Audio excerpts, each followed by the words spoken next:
Hey guys, welcome back to Lightning Striking and Conditioning with Lightning Benacosta. Here I have professional champion in MMA, badass jiu-jitsu fighter, killing it in the game right now, still working his way up, Jesse Tornado Tafoya.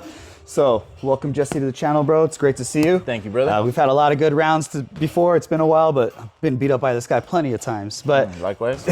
Today, Jesse's gonna share a technique of the day with us, and I'm gonna let him get off. A little later, we're gonna do an interview with him too, but Jesse, go to take it over. Let me know what's up. Okay, cool. So first, we're gonna start by setting up our leg kick with a little hand combo. Could be anything, just jab, hook, leg kick. Okay. Now they start to recognize the pattern that the leg kick's coming after the hands. So they start to counter. Noted. Now I know that that's gonna be their reaction. As soon as they step to counter, whenever they wanna put their foot on the floor after the check, I'm gonna sweep that foot out right before they step. So one more time, we kick, they check, boom. Oh, sorry. You're good. Boom. All right. Inspired by Yuki Yoza, a Japanese K1 fighter that actually just got signed to one championship. And what do you think makes this work so good, in your opinion? What are like some key things for people to think about when trying to execute it?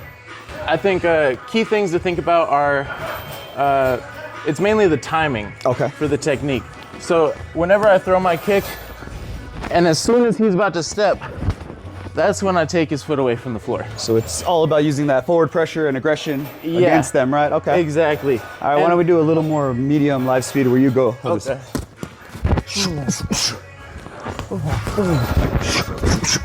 All right, guys, so you just learned the technique of the day. Now Jesse and I are gonna have a little fun. Okay. Perfect.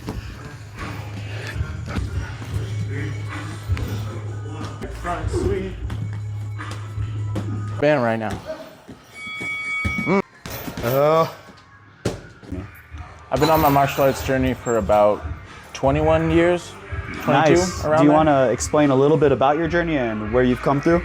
Yeah, sure. Go ahead. I started in Wushu Kung Fu when I was about 7, 8 years old. And then when I was 13, I started doing jiu-jitsu and kickboxing and wrestling. And I've been doing that ever since.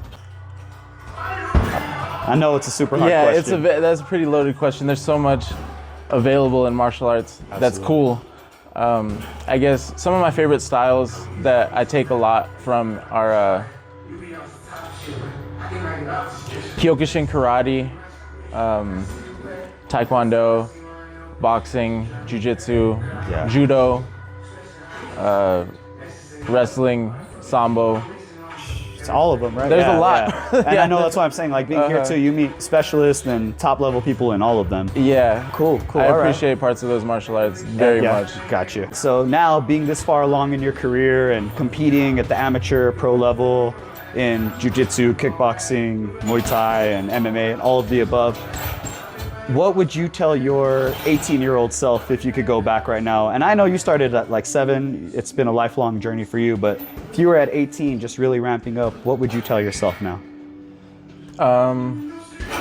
As an amateur, get as much experience as you can, and then as a pro, find a good manager, get good fights, and play it that way.